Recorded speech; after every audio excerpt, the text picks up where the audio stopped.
Yeah, good morning or good evening, everybody, for session 5, Data and Task Management.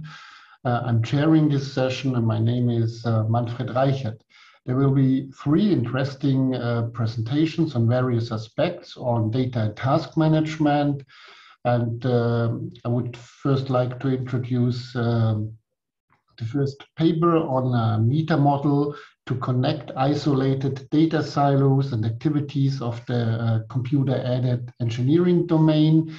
That's a paper contributed by a group from the University of Stuttgart, and the paper will be presented by Julian Ziegler. Please, Julian. Thank you. Then I need to share my screen. That's the one I want. Okay, so I suppose you can see my screen now? Yes. Great. Thanks. Then, well, welcome. My name is Julian, and today I will talk about a metadata model to connect isolated data silos and work activities of the computer-aided engineering domain. This work was created with my co-authors, Peter Reimann, Florian Keller, and Bernhard Mitschang, and is a project of the Graduate School Advanced Manufacturing Engineering and our industry partner, Mann & Tammel, which is a global market leader in the area of filtration. Now, what is this about? The amount of data available and generated each day is continuously increasing. I guess nobody is surprised by that. This is also true for the manufacturing industry, which is increasingly getting digitized through computer-aided technologies. Modern product development is virtual, as in most steps are at least assisted by computers and software. This speeds up the development, increases efficiency, and decreases cost. There are multiple computer-aided disciplines, which I will explain in more detail later. A lot of data is nothing new. However, product development has an arguably mean form of it. The data is large and very heterogeneous. And although we have some structured data, we also have lots of unstructured data, such as images or videos. Traditional ways of working also lead to so-called data silos. That is, each department of a company stores their data themselves, accessible by them and only by them. This might not even be intentional, but in the end, such artificial isolation tremendously hinders data analysis. To change this, we need data management, data and metadata management, which support for more than just computer-aided engineering data in mind. This should also include work activities, that is, the actual tasks performed by the engineers. More on that later. This is especially relevant for data analytics because domain experts, the engineers developing the products, are essential to understanding and interpreting this highly domain-specific data. With that, we can create an interconnected view of all data across silos. We can democratize access to data, simplify and unify it. And finally, we enable expert-led cross-departmental data exploration and data analysis. First, I'll explain a bit more about the kind of data we are facing and present a use case and challenges. Afterwards, we take a look at related work and continue with our main contribution. We will then discuss it with our use case in a prototypical implementation. Briefly, what is computer-aided engineering and related disciplines? Computer-aided engineering can be defined very narrowly, only computer simulations, but it also includes validation and optimization. Questions like where does a product break and how can I strengthen this weak spot cost effectively? These are calculations, all numerical in nature. For example, computational fluid dynamics and finite element analysis, depending on the problem to be solved. However, computer simulation never stands completely alone, but works together with other subdisciplines and exchanges data with them. That is what I call the computer-aided engineering domain. And part of it is, for example, computer-aided design. Computer-aided design is about 2 or 3D models, basically digital drawings of products. But nowadays, such drawings are more than that. They also include materials, tolerances for manufacturing, and can also be used for production and planning of manufacturing. All kinds of layers exist and are being used. Computer-aided testing is about test benches for real-world testing of products, prototypes, and parts. These come in cheap versions, for example, blowing air through some paper, or are otherwise very expensive investments, which is why old test benches with outdated data formats and interfaces are often used for quite a long time. Both computer-aided design and computer-aided testing can be used as input to simulations or can affect parameters for a simulation. This has an influence on the simulation quality, reliability, and accuracy. Therefore, in a holistic view of the computer-aided engineering field, these adjacent fields are also important, as they are closely intertwined. When it comes to breaking down silos and barriers, we have to take these into account as well. A typical product development project usually starts with product specification. This might be supplied internally or by an external customer. The next two steps are product planning and a resulting virtual prototype. These can be performed with computer-aided design tools.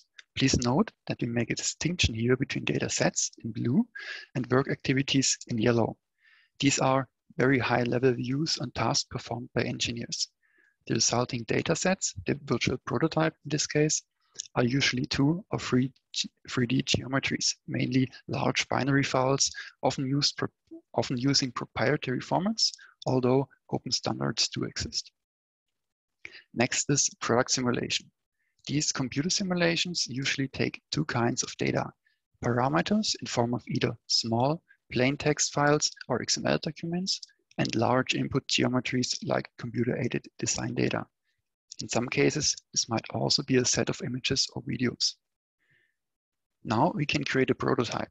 We start to get into manufacturing territory here, so there are alternative computer-aided disciplines, but design still works. Finally, we test our prototype. Depending on the test benches, we can have raw and formatted output data. Plain text and binary files are often serve as raw formats. XML documents and comma-separated value files are frequent for formatted output. This development project serves as a simplified and generic abstraction of development projects, but we are missing one last aspect. We don't always produce perfect products on our first try. We test and simulate to verify whether this product satisfies our requirements, for example, the product specification. Therefore, we iterate. We can make this decision based on the physical test results, but may also do so based on our simulation results earlier in the project. This enables a significant increase in the speed of development and a reduction in the cost due to omission of expensive prototype construction. But this is only possible if the simulation results are sufficiently accurate and reliable. We now know we can speed up project development and save costs if only our computer simulations are good enough. And this is where our use case comes in. We want to improve our simulation model's accuracy, automatically even. If we consider the data from physical tests in these development projects to be a kind of gold standard for computer simulations, then we can use this data to create an automated feedback loop to the simulation. This increases the accuracy and reliability of the simulation results and allows us to detect potential edge cases and outliers. With better computer simulations, we can iterate more often in step 5, and if we can't, reproduce valuable test results that automatically improve the simulation models again. Win-win, basically. Here we can also see the importance of work activities in such projects. They are an essential part of the structure of the project. The individual data without them would only be a loose collection of data sets. We have now learned about the computer-aided engineering domain, with its data, product development, and our use case. From this, we can now derive challenges that data and metadata management must be able to fulfill or tackle. The first challenge are isolated data silos with heterogeneous data sets. We need to create a connected view on data from mutable organizational units. We also need to describe all of these heterogeneous data with metadata in a unified way. This must also have a certain simplicity so that domain experts can work with it and understand it.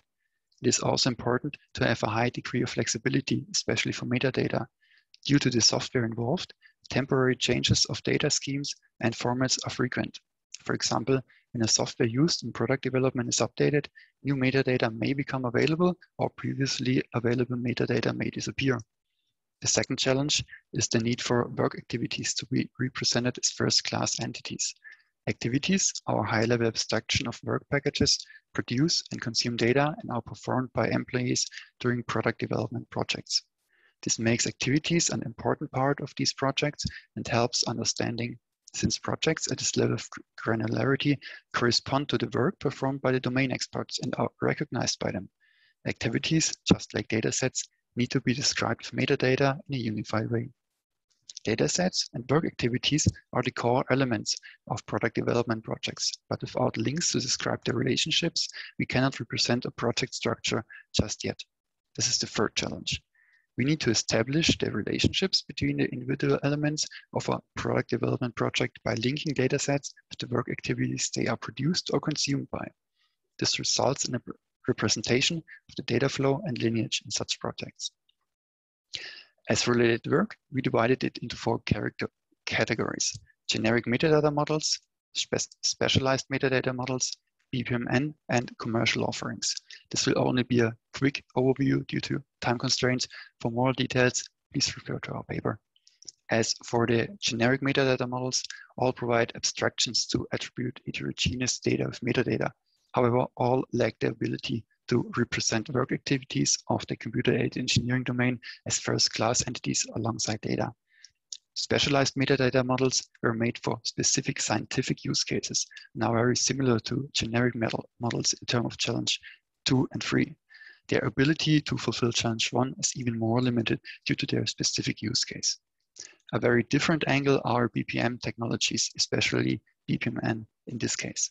Here we can easily fulfill challenge 3, but lack capabilities with respect to data and metadata modeling.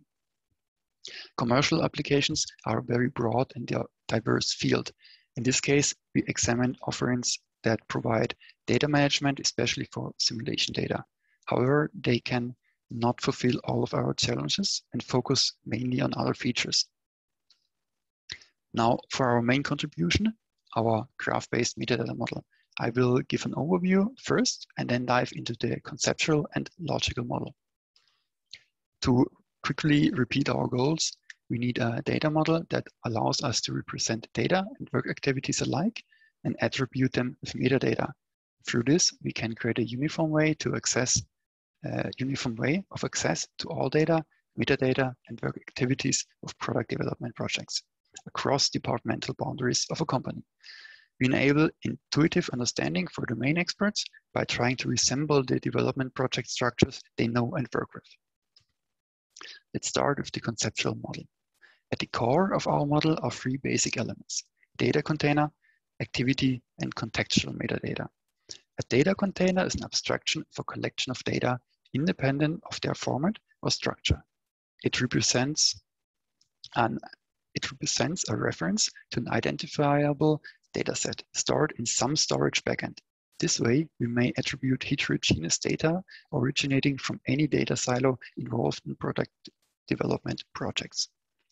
An activity element is a high-level abstraction of a work activity that produces and/or consumes data in a product development project. Contextual metadata is used to annotate data containers and activities in a unified way, no matter what structure or format they have.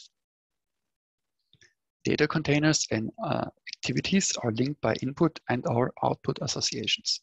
This kind of directed relationship between data and activities results in a representation of data flow. Annotation of data containers and activities with contextual metadata elements is done by a has association. Now, contextual metadata elements are composed of at least one attribute that describes a certain context. For example, metadata about the employee performing a certain activity or about the computer application it was performed with. Attributes are the actual metadata, so to speak of. I've previously described data containers as identifiable collection of data, and the URI element is what points to this data set data container represents. Each data container must have exactly one. Note that these identifiers must not necessarily point to all to the same data store. Data containers and contextual metadata elements can both aggregate to represent a collection of other data containers or metadata elements, respectively. This may be used to create virtual abstractions of multiple data containers. Data domain experts can use this aggregation to create hierarchical data structures comparable to those they are working with. For example, an abstract data container may represent a folder of multiple files on their local disk. These aggregations are mutually exclusive with their related compositions. Data containers and work activities in particular are high-level abstractions. This is useful so they can be used to represent a lot of different sets of data or tasks, but it doesn't offer any more specific information. For this reason, data containers, activities, and also contextual metadata are each associated with one individual type. This type allows to add domain-specific semantics to this otherwise abstract model. For example, it may be used to model the various computer applications used in computer-aided engineering as types of activities. Such types could be realized with a business glossary or more expressive and rich ontologies. Now we map this conceptual model onto a property graph data model. A graph is a flexible yet simple data structure. It's especially well suited for expressing relationships and networks. A property graph is a rather popular instance of a graph, namely a directed multigraph. In such a graph, each node contains so-called properties, which is how we store data values.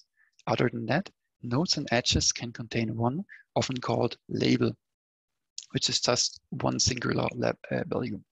The property graph data model is very common among graph databases, and there exist many extensions, for example, where you can also store multiple properties on edges. However, we stick to the basic model for maximum compatibility. The table contains our mappings. Our three core elements are each represented by a node. Types of these elements are realized with a label. Attributes and URIs are properties. We use directed edges for associations, especially for the input-output association, where the direction of the edge represents the data flow. An example is on the right. Data container is blue node, work activity is yellow node. The black directed edge tells us this data container is an input for the work activity. Gray metadata nodes describe each of them. Here is a sample instance of such a graph. Note that it is a rather simple and linear one, so it's still readable. Basically, this represents one past product development project. It was a rather smooth one and no iterations.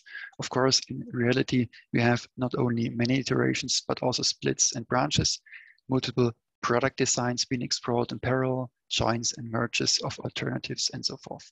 And of course, we have one unique instance of such a graph for each product development project.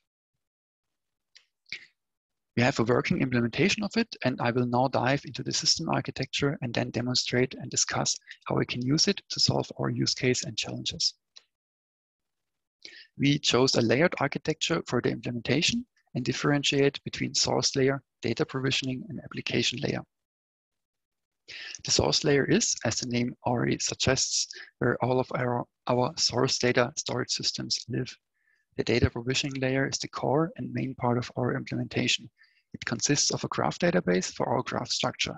Other than that, it also needs a way to store large heterogeneous and raw files, and we chose the concept of a data lake as a good fit for these requirements. This data provisioning layer exposes an API that allows to ingest and query data.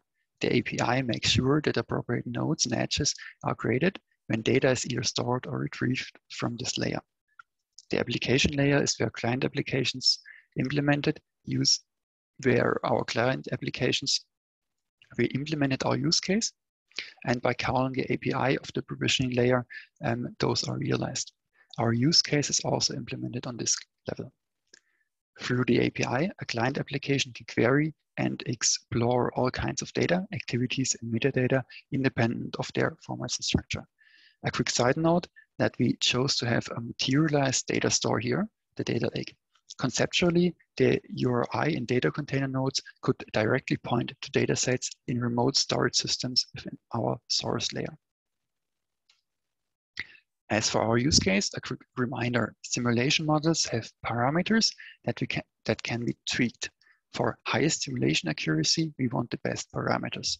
We can improve those with the use of historical testing data that we consider as truth with respect to computer simulations.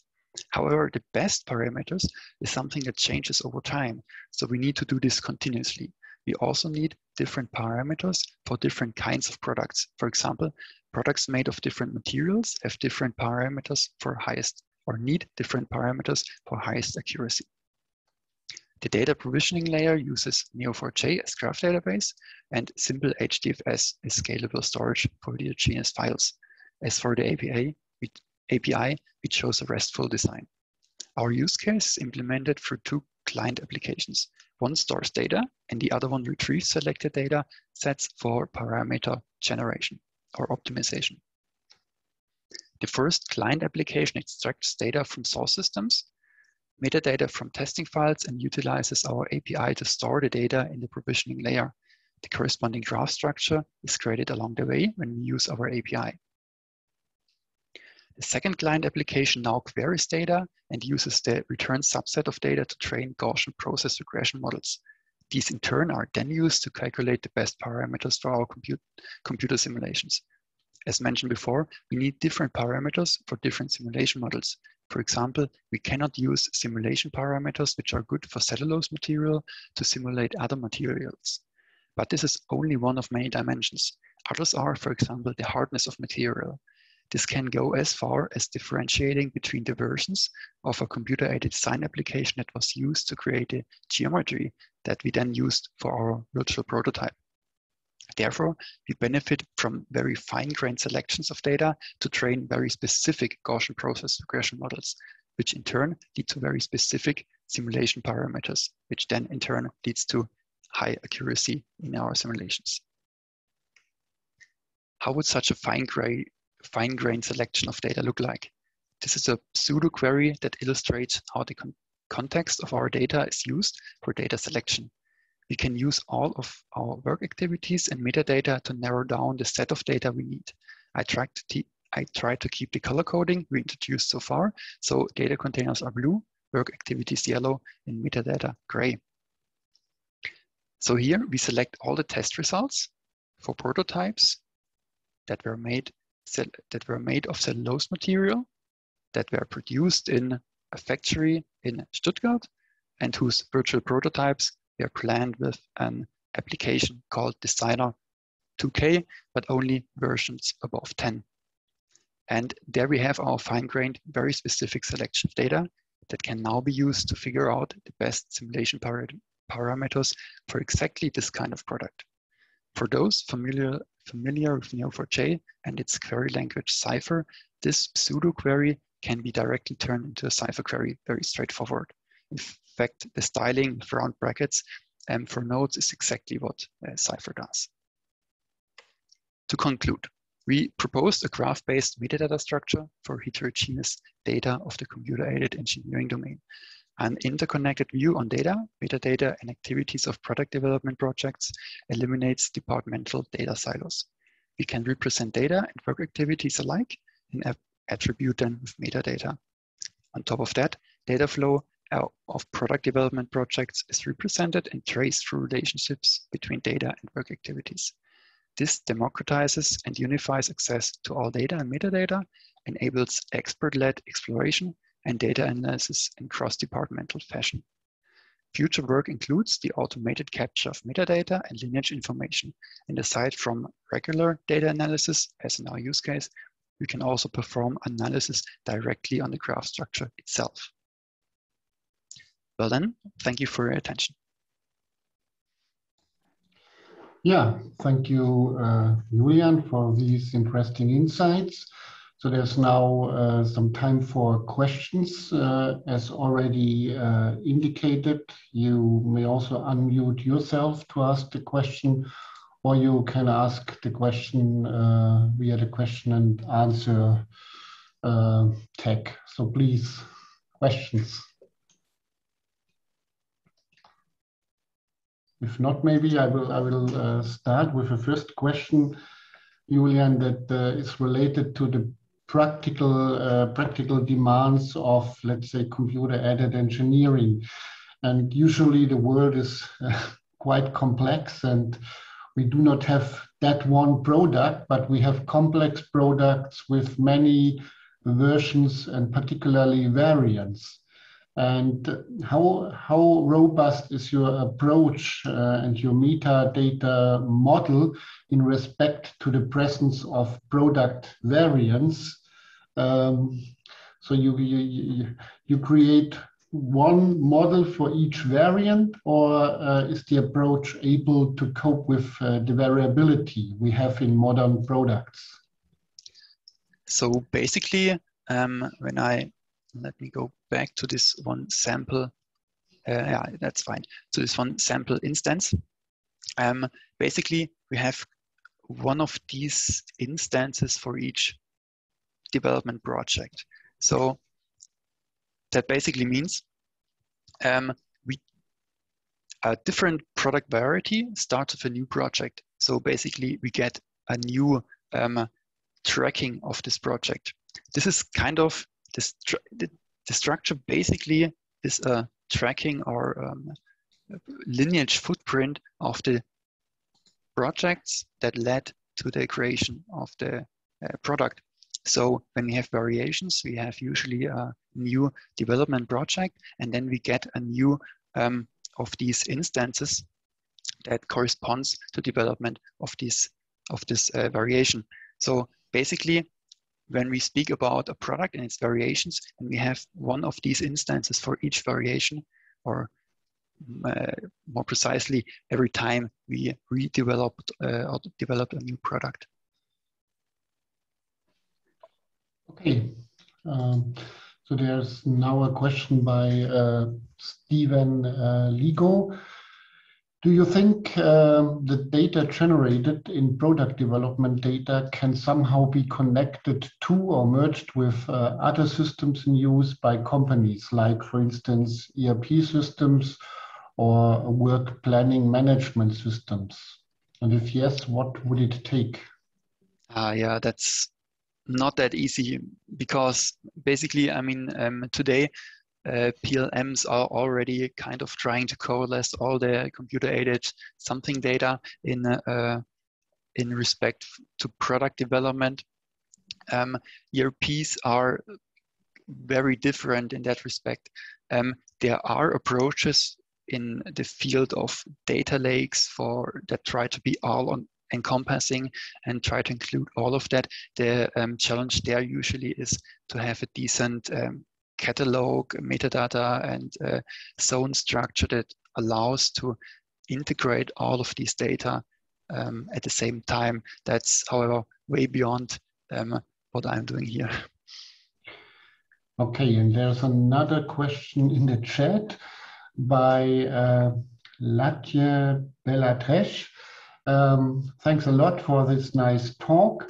How the graph-based meta structure can annotate automatically or manually the data of the lake? Automatically, yeah, that's kind of probably the most interesting open point. How can we automatically create a structure along the way while the engineers are creating the products?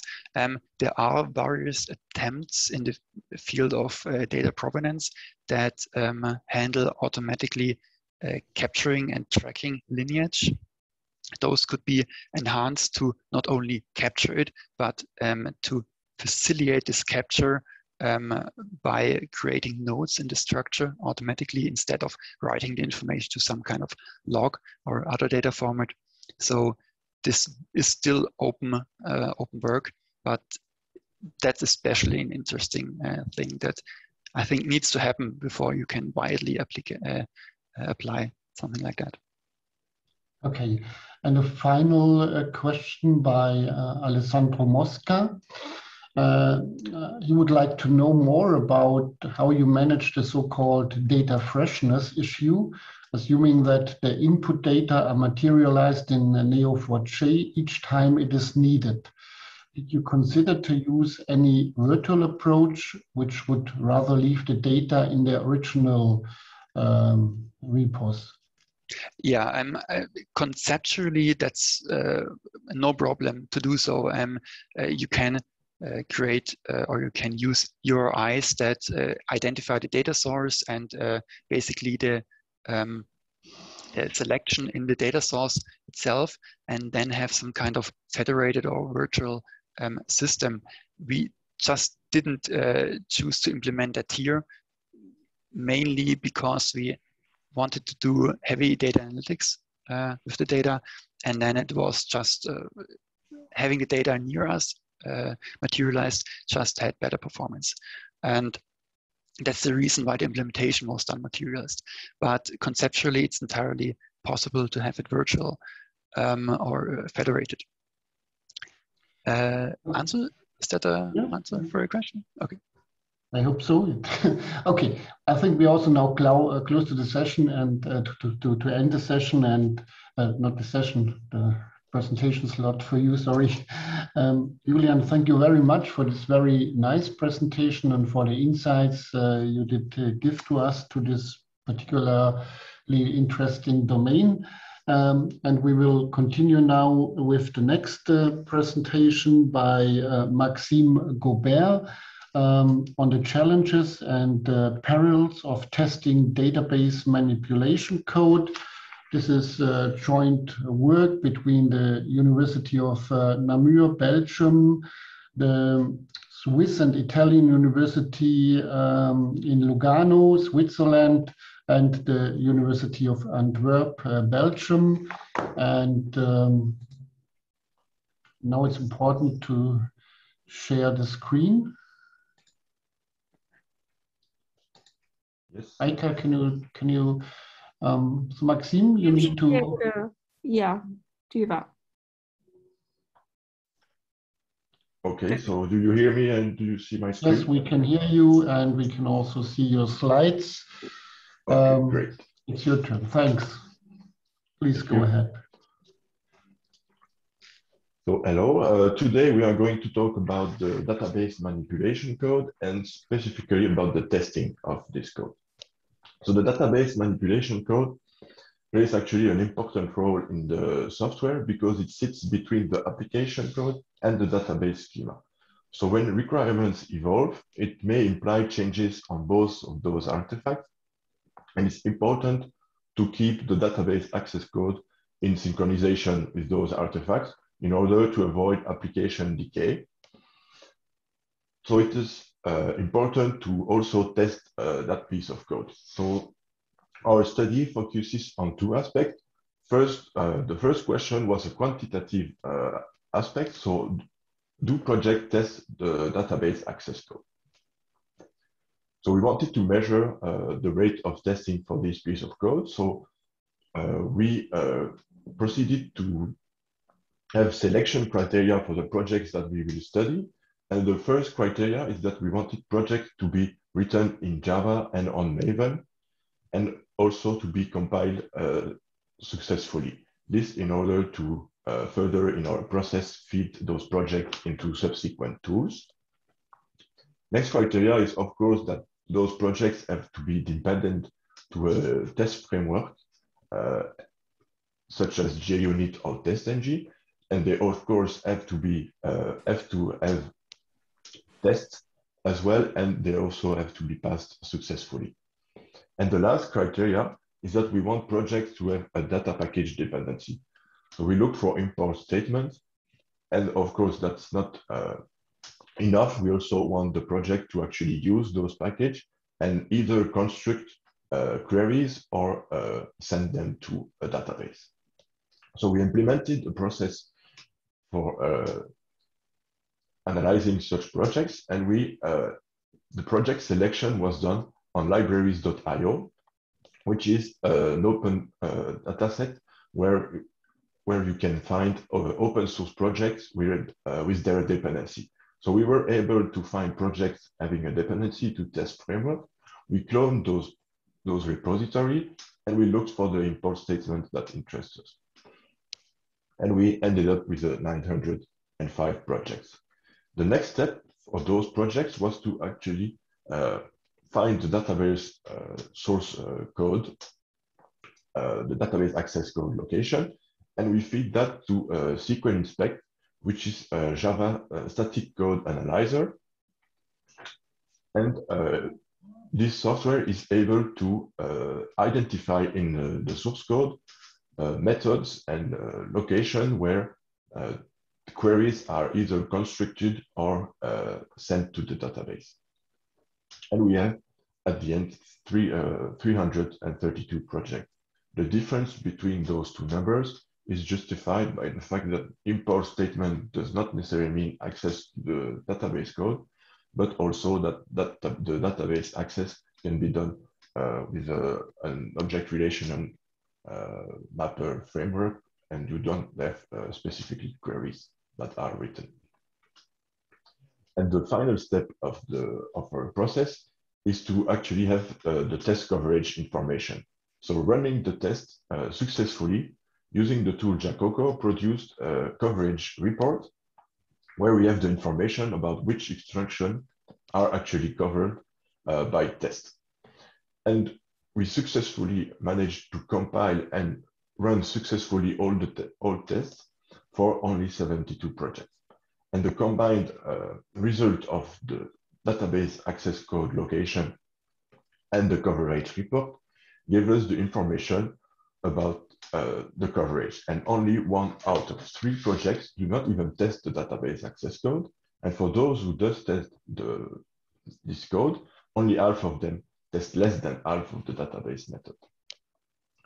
So that's for a quantitative analysis, and we wonder why this relatively low numbers of testing. And the next question we had was a qualitative questions, and we wonder what are the problems that developers face when they want to test the database manipulation code. So we actually performed an analysis of questions and answer websites. So we identified questions regarding database and testing. We classified those questions and their content. We did rounds of discussion between the reviewers in order to merge the identified tags if they are identical.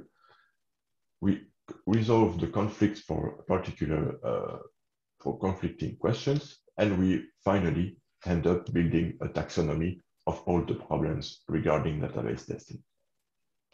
So the first step is the identification and extraction of questions. So we first used websites from the Stack Exchange network website, and the first one was the Stack Overflow website, which I think everybody knows. But here you can ask questions, and you are also provided. It's also recommended to provide pieces of code. So more generic questions or opinion-based questions and answer are actually generally out of scope. So that's why we also use software engineering, which is another website from the Stack Exchange web network, where people can ask questions more generic and more conceptual questions. And the last website we use is Code Review. On this website, you actually send pieces of code that other developers will review. So we extracted all the questions from those websites, we put them in our own databases, and actually used full text indexes on the title and the description in order to identify the test and database questions. So we fine-tuned the result we gathered from this research, and we also set certain thresholds for the scores. And the final test, the final data set of questions contained 532 questions. So that's for identification of questions. And then we proceeded to manually classify those questions. So we built a specific web application for this purpose, where we displayed the content of the questions, some other metadata, And then the reviewer was able to provide free text comments and also free text tags where we wanted to have the category and the label for the content of that questions. And so we were five reviewers to perform this task. And this process was done when all the 500 questions were actually tagged by at least 2 reviewers. When this was done, we did rounds of discussion in order to merge identical meaning tags, and we ended up with 290 unique tags. The last step was to actually resolve the conflict, as there were questions that may have different tags for that were assigned by the 2 reviewers. And in order to mitigate the subjectiveness, a 3rd reviewer was assigned to resolve the conflicts. So he was able to choose one of the tags or to actually keep them all. And we finally ended up to categorize those issues, and we proceed to build a taxonomy of all the problems identified. So this is the complete taxonomy. We separated into two different categories. The green ones are the technical difficulties, and the blue ones are the conceptual difficulties. So we dive more into the technical difficulties. And the first category of problems was actually the database handling. So 145 questions were tagged in this category. And this category is actually concerns actually how to handle the database, from setting it up, and also how to connect to those databases, for example, to connect to a specific test database instead of the production one when running tests, but also how to populate the initial data for the test databases, and at the end, how to clear the data, how to go back to the initial state when the tests are done. The second category in the technical difficulties is the framework-specific difficulties. So a bunch of questions were actually specific to specifically concerning a framework, and people actually sent exception messages and wanted to know how to configure certain aspects when using a specific framework. The two other categories are about mocking and parallelization. Mocking, for those who don't know, is actually a way to simulate to build objects simulating another object, a real object. So you don't have to actually connect to a database. You get answer simulating the database, and that's how you can test the database access code. So this category was also an important one where people wanted to know how to configure their mocking object. And the parallelization category was about how to handle test executions that are running in parallel on the database. Next, we will illustrate some example of the questions and the tag that we applied. So this first question was tagged about the database connection and the manage shared connection, because this person wanted to know at which point he has to connect to the database when these classes are actually a chain classes actually connecting to the databases, and he wanted to know when in this chain of classes he has to connect to the database actually. Next is a framework illustration questions. This person wanted to know how he can configure the Django framework to connect to a specific test environment. And the next one is about the mocking, and the person wanted to know how we can simulate SQL exception throwing when using mocking object. And then how to turn off the execution of tests in parallel when using a test database. Next, we go and illustrate the conceptual difficulties that we identify. And the first and the main category is actually the best practices category. A lot of questions that we tag best practices because developer actually wanted to know what is the best way to perform such a task. And all the tasks were actually concerned, as well as the database connection, the creation, the initialization of test data and queries. The developer actually asked, how can I do that in the best way? So that was the more general questions. The next category is the maintainability. Developers had problems to maintain the test code when actually the schema changes, and wanted to know how they can handle the changes in synchronization. And the next category is the method. People wanted to know about the testing, as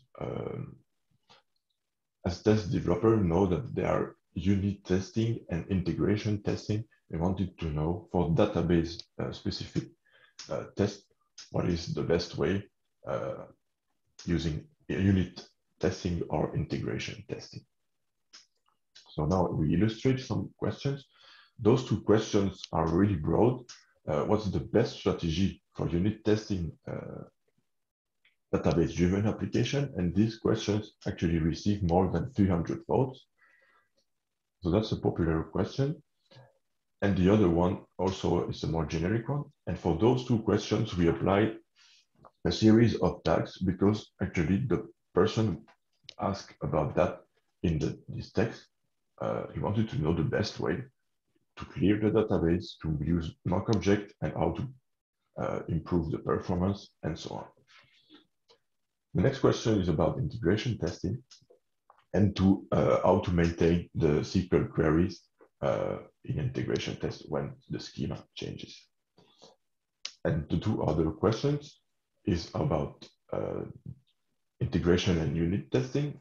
What is the difference between the two when using databases?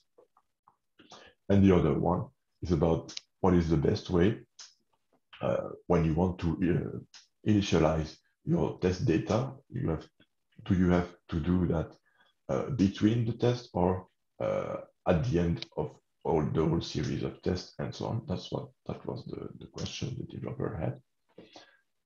And so from all those 500 questions and the building of this taxonomy, we can make some observations. And the main goal of the study was to actually point towards research relevant and future research that may be interesting in this area.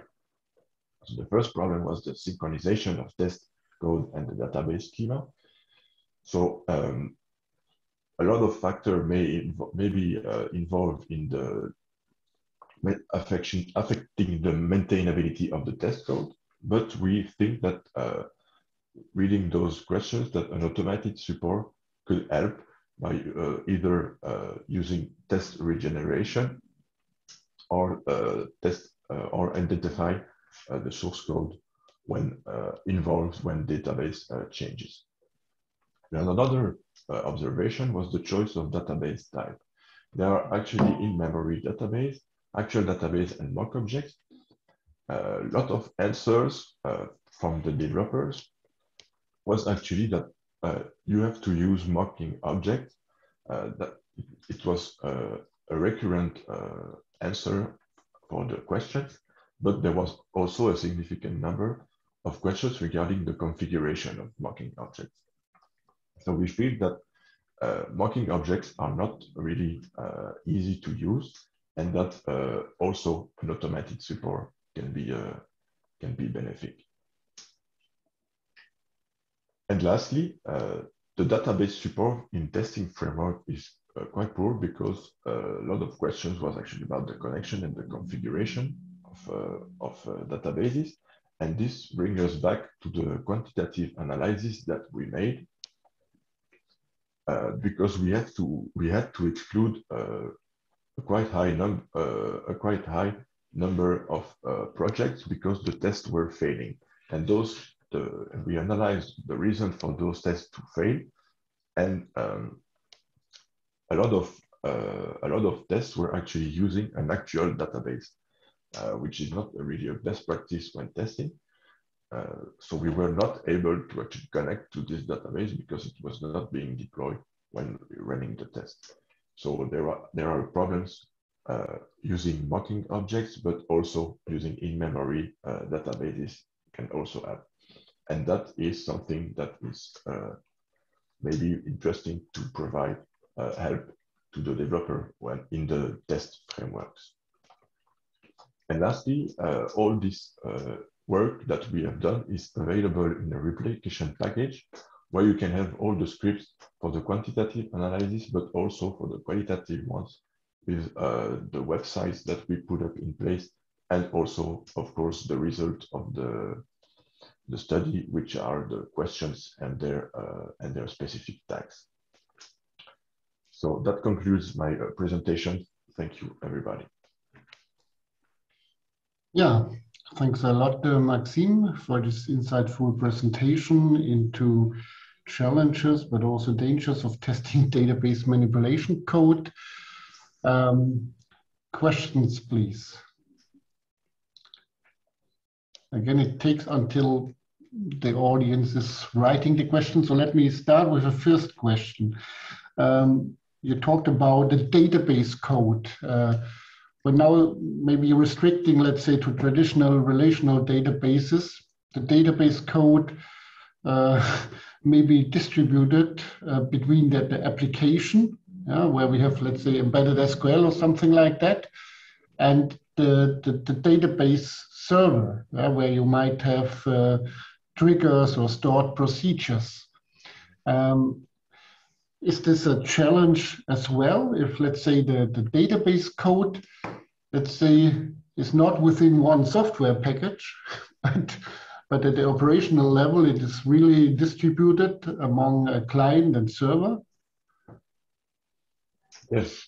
Yes, it's also a possibility that you can have multiple locations for the database access code, and procedures and so on were not taken into account by our study, because we used SQL Inspect tool, which is a static Java code analyzer. And it is able to recognize methods that actually build the queries, but also send the queries. But it has to be a query written manually in the code.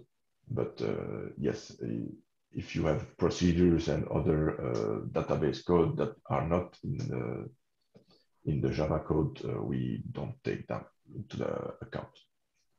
Okay, thanks. So it's also a challenge to evolve. Yeah, Shasya Sadik has raised her hands to ask a question. Shasya, please. Thank you, Manfred, and thank you, Maxime, for your clear presentation and good work. So I just have a methodological question on how were the 5 reviewers selected who tagged the questions? It was random, actually. So we were 5, and the assign of questions was done randomly to the 5 authors. All to the 5 authors. So it was the researchers who were doing it, because yes, the 5 authors of the study. I see. So the professors reason I was asking was whether this is the type of activity that could be potentially crowdsourced. Yes, of course. If you want to large scale this study, you can involve multiple persons, and because it was a web application, so it was available to everybody. Well, no, it was not. Yes, it was, but we did it only to with the 5 authors of this review. Okay, thank you. Thanks, Shasya. Any other questions? If not, then we can thank Maxime. Thanks again for your very nice presentation. And please listen to our virtual applause. Yeah. Okay. Then we come to the last presentation, which will be given by Marco Franceschetti. It is joint work with Johann Eder, and both are from the University of Klagenfurt in Austria, which is located very close to a beautiful lake in the midst of the mountains. The talk is about semi-contingent task duration, characterization and controllability. For those not familiar with the topic, let's say it deals with temporal constraint management in business processes, which is a very complex but also fascinating topic. And Johann's group has contributed many works on this particular challenge in BPM. And please, Marco, go ahead. Okay, many thanks for the very kind introduction. So my name is Marco Franceschetti. I'm presenting to you today about our recent contribution to the modeling of temporal aspects in business processes. And in particular, that's about the semi-contingent task durations, their characterization and the controllability of processes exhibiting such durations. Now, when we look at the status quo when it comes to the modeling of duration of tasks in business processes, we observe that basically practitioners and also the time community agree on the fact that we have essentially two types of durations for tasks. So on the one hand, we have the so-called contingent durations, which are durations for tasks which are not controllable by the executor carrying out the process, who is only able to decide when such tasks have to start. But then the executor can only observe when this task will end. And this will be observed exactly at the end time of this task. The assumption is that such type of tasks have known duration intervals. So they may be observed to take any time within a given specified interval. To give an example for that, here in Europe, for all of you outside of it, when we make a money transfer between European bank accounts, the law states that the banking system has to fulfill the money transfer within 4 days. And we as clients are not able to tell upfront how long the actual transfer will take, but we'll only be able to observe when it completes that the money has reached its destination. On the other hand, we have non-contingent durations. These are durations which are instead controllable by the executor. The executor can decide when such a task can start, but also can choose when such a task should end, again, within known duration interval. And this can be terminated anytime during the execution, provided that this happens within this known interval. An example for that is for participating to a virtual beer, like we did yesterday, evening, afternoon, morning. So we can decide out of courtesy that we want to stay there for at least 15 minutes, up to the whole duration of the event, which is 1 hour. But then if there is some urgency emerging, we can actually terminate our task and leave the meeting, carrying on other tasks we may have. However, we identified a modeling gap when we look out in the real world, and I believe most of us are familiar with the situation depicted here in the slide.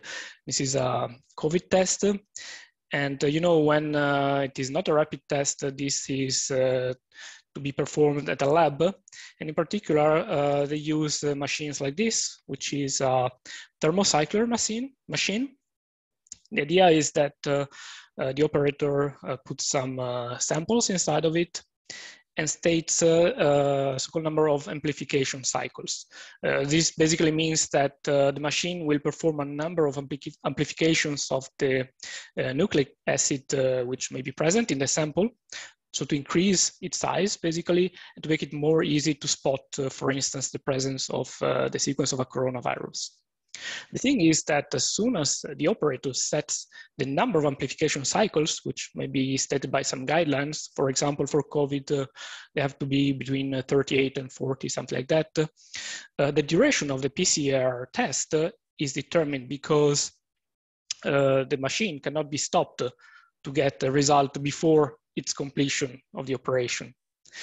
And you see, this is a type of duration that then is quite different from the previous one, which I told you about, because the duration of it is fixed at the beginning, and it can be freely chosen by the executor, however. So this led us to define semi-contingent durations. Semi-contingent durations add to this dichotomy of contingent and non-contingent, and these are duration for tasks which are controllable by the executor, who can decide again when they can start, and can also decide when the task should end. However, this decision has to be made upfront start time, and this cannot be changed any further during the execution. So given a known interval allowed for the execution of the task, the executor can decide upfront when starting it, how long within this allowed interval the task should take. This cannot be changed any further. Now one may ask, okay, do we really need this third type of duration? 2 may be already enough. Well, after maybe looking at a simple example like this one, you will be convinced that the answer is actually no. Semi-contingent tasks durations are neither contingent nor non-contingent. Consider this very small example here on the right side.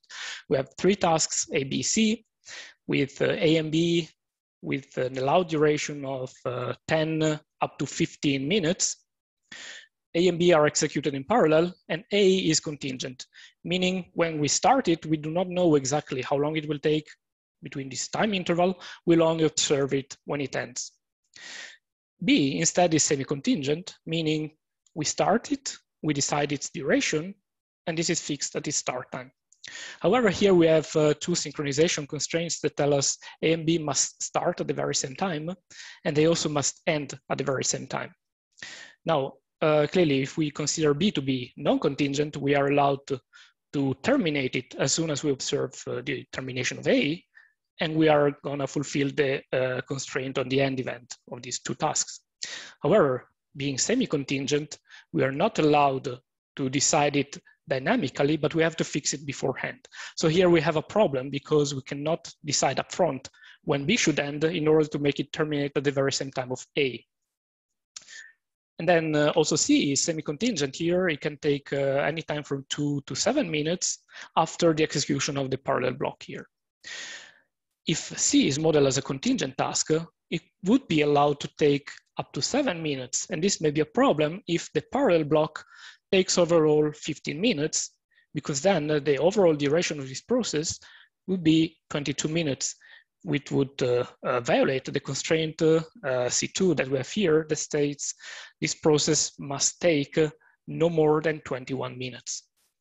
So you see here we have a problem. We have particular durations which cannot be expressed correctly using existing defined types of durations. So they need a special treatment. This is why we decided, okay, we need to define semi-contingent durations, and we need them. Now, when we have processes with temporal constraints, a very important question for the modeler is this process temporally correct? That means, can we guarantee executions which are free from time failures, where a time failure is basically violating some temporal constraint? Now here in our group, we strongly embrace the position that dynamic controllability is the notion for temporal correctness that modelers should strive for. Because with dynamic controllability, in a nutshell, we require that the execution can be steered at runtime dynamically by responding to the observation of uncontrollable events in a way that the executor is able to guarantee that all remaining temporal constraints that still have to be fulfilled will be fulfilled. And the nice thing is that the dynamic controllability has been shown by several previous works to be checked at design time. So when we have a process model with temporal constraints, we can check whether it is dynamically controllable or not. And we want now to do so with processes which exhibit contingent, non-contingent, but also semi-contingent activities, which are a novelty here. So how to do that? Well, one of the most common approaches there is to transform the problem of checking the dynamic controllability of a process model into the problem of checking dynamic controllability for a temporal constraint network. A temporal constraint network is, in a nutshell, I will not go into the details of that, you can see pointers in our paper, is a graph-based formalism which represents temporal problems with nodes in this graph representing time points and edges of various kinds representing temporal constraints. There is a number of flavors of temporal constraint networks out there with different levels of expressiveness. So we can have STNs, which are simple temporal networks that do not allow to express, for example, contingencies, whereas STNUs are simple temporal networks with uncertainty, which allow us to model also contingent durations. And then the hierarchy grows and there is a lattice of a number of potential target temporal constraint networks that one can choose to map a process model to. And then once this mapping is done, we can apply checking procedures which are established and proven to be correct and complete for these types of temporal constraint networks to check the dynamic controllability of our TCN as the dynamic controllability of the original process model. Cool, there is a lot of work out there and it's working. However, our problem is now, okay, there is no existing temporal constraint network which models semi-contingent durations. So if we rely on the existing temporal constraint networks, we would end up with the wrong encodings of our process models with semi-contingent durations. And in turn, this will lead to wrong results when we check dynamic controllability. So our solution there was to develop a new type of temporal constraint network and use that to check dynamic controllability of these process models. That's where we came up with the STN-SU. It's a simple temporal network with semi-contingency and uncertainty. So for those of you who may be already familiar with the temporal constraint networks, it can be seen as STNU, simple temporal network with uncertainty, which is augmented with the presence of semi-contingent edges and semi-contingent time points, which allow us to model in this temporal constraint network semi-contingent tasks and their durations. So for a task which is terminating at some point, let's call it S, S is a semi-contingent time point in a STN-SU. We call alpha S the dispatcher node for S, which represents the point in time in which the occurrence of node S is fixed. So in a nutshell, alpha S encodes the start event of a semi-contingent task, and S models the end event of this semi-contingent task. Therefore, when alpha S occurs, we are fixing the time of occurrence of S. And to model semi-contingent edges, we have a tuple in the form alpha S min, that is the minimum duration for the interval, max, the maximal allowed duration, and S is the final point of the duration. If you recall the brief example which I shown before with ABC, with AB in parallel followed by C, the one you see here is a very simple STN-SU which encodes exactly that small process. And you can see here that, for example, we have for task B, 2 nodes, BS and BE, which encode the start of B and the end of B. Here, B end is highlighted in gray to represent it as a semi-contingent time point. And the meaning is that when we execute B start, then we have to fix the occurrence of B end such that it occurs within any time within 10 and 15 minutes or time units after the occurrence of B start. Here I'm not going into the details of the formalism. You can see here there are some negative and positive values, some other labeled edges.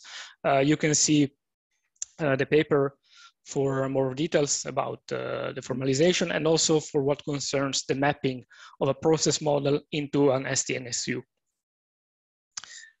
So when we have such an object defined, we are able to map our process models into STNSUs. And now we want to check dynamic controllability. So what in particular, temporal reasoning community tells us is that dynamic controllability requires the existence of a complete, valid, and admissible dynamic execution strategy.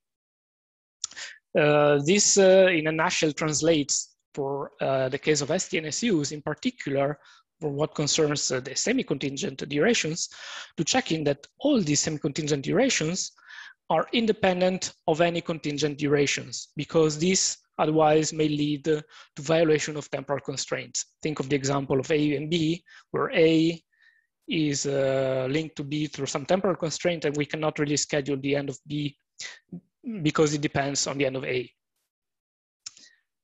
So the approach in general for checking dynamic controllability in temporal networks is to propagate constraints by the application of constraint propagation rules. Now we had to actually develop a new system for our STNSU because it's a new type of temporal constraint network. So what we observed is that there are two rule sets which come handy for us. On one hand, we have the rule system, which was developed by Massimo Cairo and Romeo Rizzi, which is a set of constraint propagation rules developed for STNUs, which aims at checking dynamic controllability. And in their work, they show that these rules can be combined into a sound and complete algorithm that realizes a dynamic controllability check. On the other hand, our previous work from last year introduced the P rules, which is another set of constraint propagation rules for STNUs again, which we have shown allow us to infer implicit constraints in STNUs, which make time points on STNU independent of any contingent durations.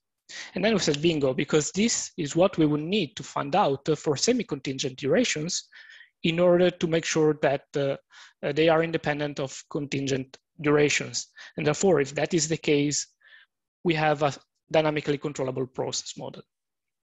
So we combine in our work the application of these two rule sets, specializing them, of course, for STNSUs, so not STNUs anymore.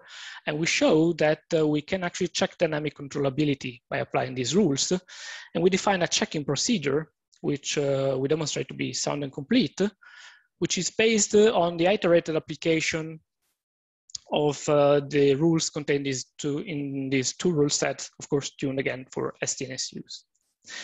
The algorithm, we implemented and tested it and showed to scale pretty well. We have nice numbers. So for processes with up to 50 nodes, we have check-in times in the line of 7 seconds or so, which, because this is a check which can be done at design time of a process and can be done it is sufficient to do it only once.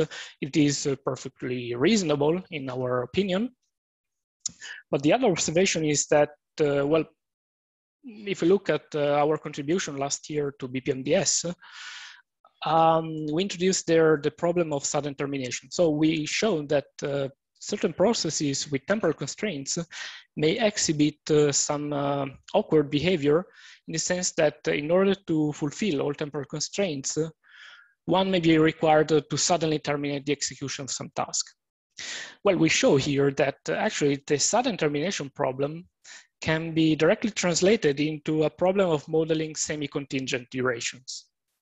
And so we show that basically by verifying that a process is semi-dynamically controllable, we are automatically also ensuring that no sudden termination may occur during the process execution for those tasks which we want to avoid a sudden termination. So we can, instead of applying the approach we proposed last year, which is based on introducing new temporal constraints according to some patterns we identified. So if you're curious about that, I can point you to the paper. we can actually perform a dynamic controllability check in presence of semi-contingent durations. And well, we experimented and used the same data set of last year and compared the results.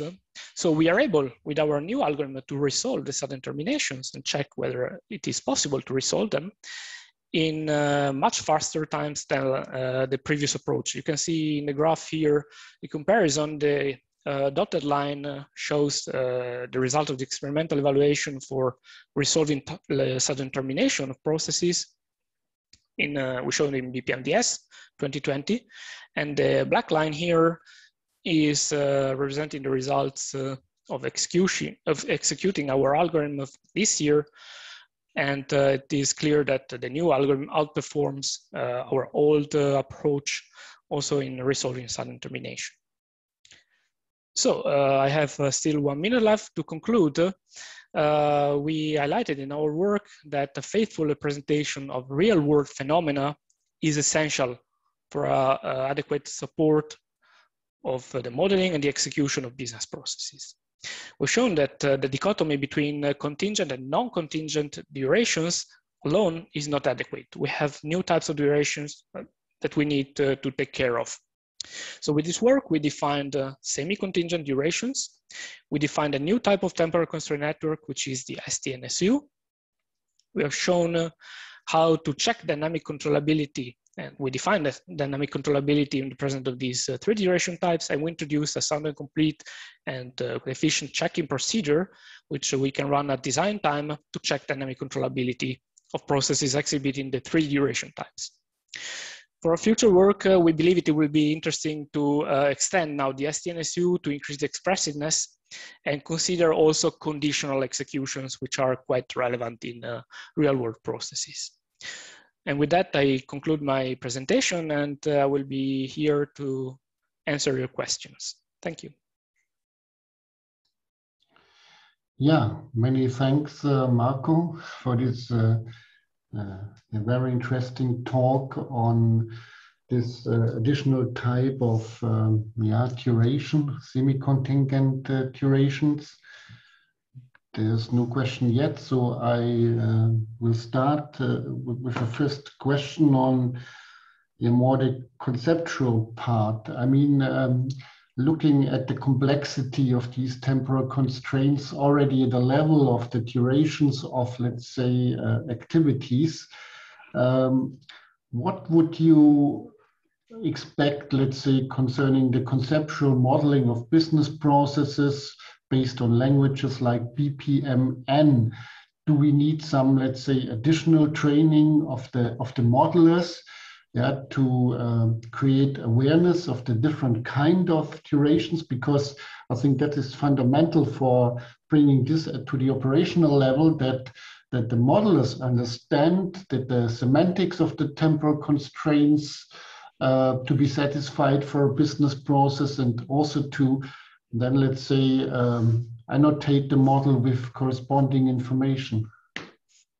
Yes, you are perfectly right. I believe that there is a very essential need to raise awareness from the modelers in particular about all, in general, the temporal aspects of a business process, because in essence, all real-world processes have some sort of temporal constraint for the duration of some tasks in particular, but also maybe the overall process durations.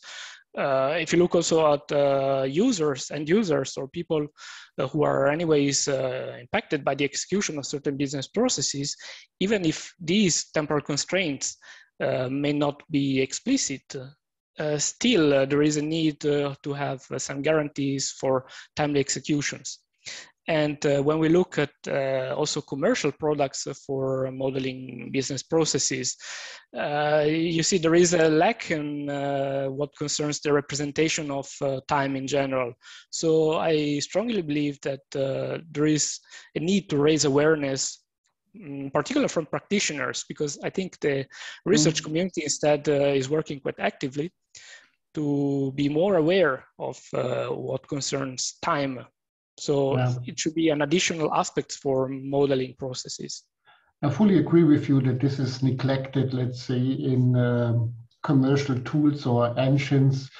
It's also somehow a bit neglected, let's say, in the process discovery or mining area, where, let's say, we have rather simple, let's say, predictions of time, etc. But let's say semantics is not that issue as it should be, maybe.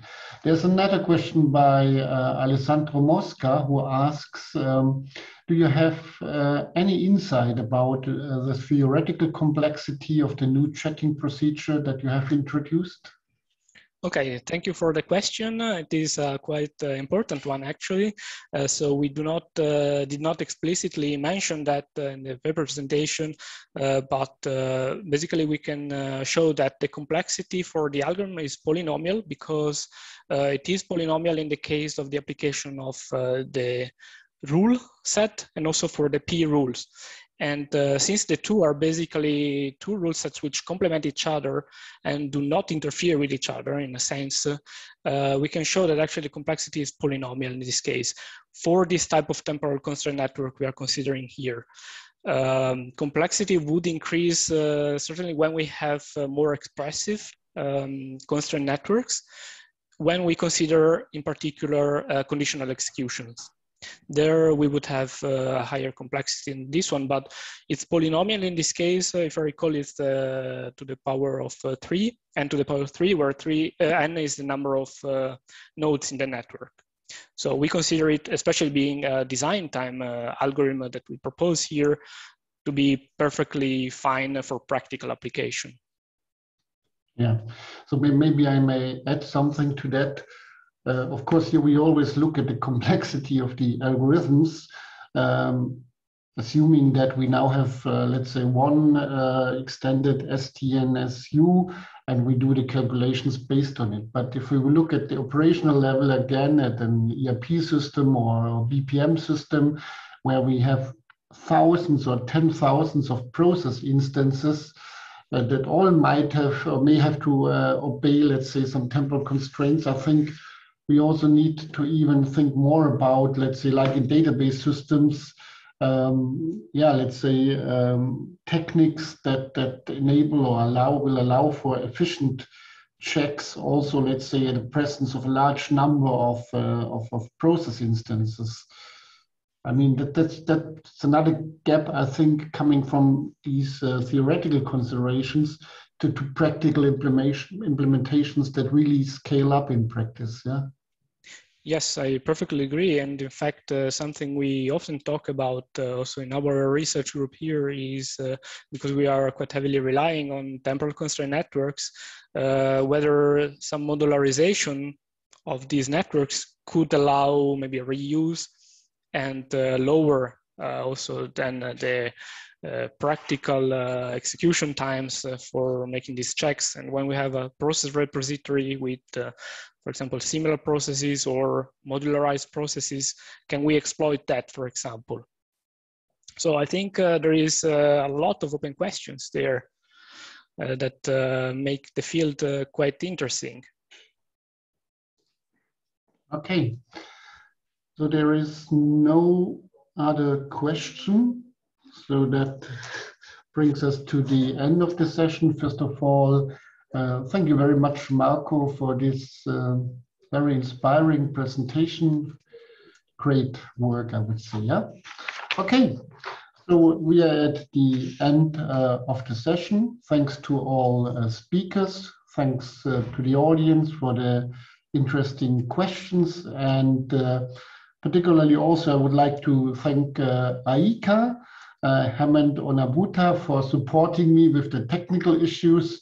I really would like to say this is one of the best online conferences I ever attended, because it is so perfectly organized, very helpful emails that reach the session chairs and I guess also the speakers, etc. And everything worked pretty well. And of course, also thanks to Shasya and Ernest for having defined this very nice session. So wish you a nice lunch break, or in Australia, a nice dinner. and see you in one of the following sessions. Thank you.